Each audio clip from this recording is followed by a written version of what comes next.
रूस के राष्ट्रपति व्लादिमीर पुतिन ने कहा है कि यूक्रेन में रूसी सेना में सिर्फ सैनिक ही लड़ रहे हैं।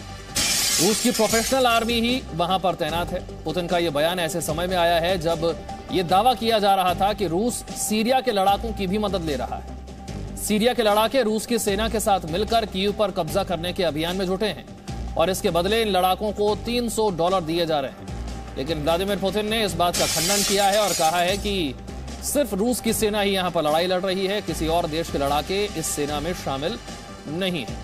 यह रूसी राष्ट्रपति व्लादिमीर पुतिन का बयान उन दावों को लेकर जिसमें कहा जा रहा है कि सीरिया के लड़ाके इस सेना में शामिल हो गए।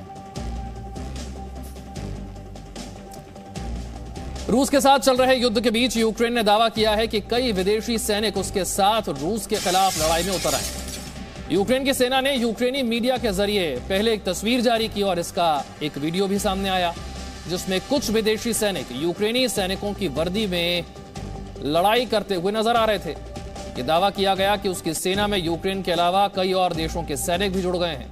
यूक्रेनी ग्राउंड फोर्सेस के अनुसार इनमें अमेरिका, ब्रिटेन, स्वीडन, लिथुआनिया और मेक्सिको से आए सैनिक हैं। यूक्रेन की सेना में कई विदेशी सैनिकों के जुड़ने का दावा यूक्रेन की तरफ से किया जा रहा है। यह दिखाने की कोशिश हो रही है कि यूक्रेन की सेना अकेली नहीं है, कमजोर नहीं है और रूस का डट कर मुकाबला कर रही है। और यूक्रेन की वायुसेना ने दावा किया है कि युद्ध शुरू होने के 12 दिनों के बाद उसने रूस के 52 फाइटर जेट और 69 हेलीकॉप्टर मार गिराए हैं। यूक्रेनी वायुसेना के मुताबिक उसके पायलटों और एंटी एयरक्राफ्ट गन से लैस सैनिकों ने रूस के विमानों को बड़े पैमाने पर तबाह किया है। यह भी यूक्रेन की दिखाने की कोशिश है कि रूस को इस जंग में कितना नुकसान हो रहा है।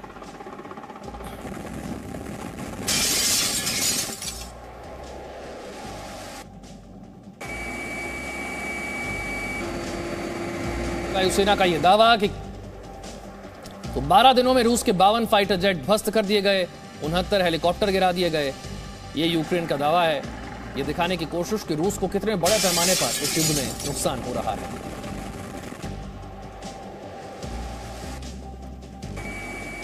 और यूक्रेन के खुफिया विभाग ने दावा किया है कि खार्किव में यूक्रेनी सेना ने रूस के मेजर जनरल को मार दिया है।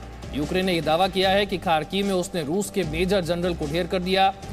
यूक्रेनी रक्षा मंत्रालय का यह कहना है कि गेरासिमोव एक वरिष्ठ सैन्य अधिकारी थे और उन्हें क्राइमिया पर कब्जा करने के लिए पदक से सम्मानित भी किया गया था, लेकिन वो यूक्रेन में ढेर कर दिए गए। उनकी तस्वीर जारी की गई है।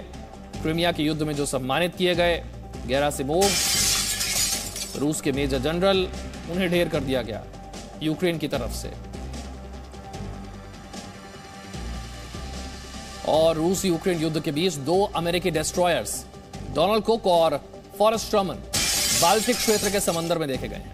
यह रूस के रक्षा मंत्रालय का दावा है कि अमेरिकी डिस्ट्रॉयर्स डोनाल्ड कुक और फॉरेस्ट स्ट्रमन बाल्टिक क्षेत्र के समंदर में देखे गए हैं। रूसी रक्षा मंत्रालय ने कहा है कि उनकी नौसेना यूनिट इस पर नजर बनाए हुए है। दोनों अमेरिकी डिस्ट्रॉयर्स गाइडेड मिसाइल से लैस हैं, क्योंकि अब तक यही कहा जा रहा था कि अमेरिका या फिर नाटो देश जो हैं वो सीधे तौर पर इस युद्ध में शामिल नहीं हो रहे, अपनी सेना को नहीं भेज रहे हैं, जिससे कि इस युद्ध में यूक्रेन कमजोर पड़ता जा रहा है। लेकिन अगर अमेरिकी नौसेना के 2 विध्वंसक बाल्टिक में पहुंच गए तो क्या यह संकेत है कि अमेरिका या फिर नाटो देश इस युद्ध में सीधे तौर पर शामिल होने जा रहे हैं, या फिर सिर्फ एक दिखावा है? रूस यूक्रेन युद्ध के बीच अमेरिका ने यूरोप में 500 और सैनिकों को भेजने का ऐलान किया है। हालांकि अमेरिका ने पहले ही ऐलान कर दिया था कि वो इस युद्ध में सीधे तौर पर नहीं उतरेगा, लेकिन यूक्रेन को मदद भेजता रहेगा। रूस के ऐलान के बाद अमेरिका ने यूरोप में 7000 सैनिकों को भेजने का ऐलान किया था और अब वो 500 और सैनिकों को यूरोप भेजने जा रहा है।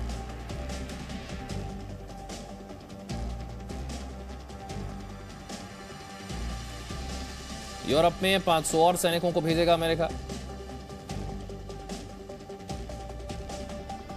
तो अमेरिका एक और यूरोप में 500 सैनिकों को भेजने की तैयारी कर रहा है। हालांकि अमेरिका बार बार यही ऐलान करता रहा है कि वो यूक्रेन की जमीन पर अपने सैनिकों को नहीं उतारेगा, लेकिन यूरोप में उसके सैनिक लगातार पहुंच रहे हैं। दूसरी तरफ रूस के रक्षा मंत्रालय ने दावा किया है कि 2 अमेरिकी विध्वंसक बाल्टिक क्षेत्र के समंदर में देखे गए हैं। रूसी रक्षा मंत्रालय का कहना है कि उन 2 अमेरिकी विध्वंसकों की हर मूवमेंट पर उनकी नजर है।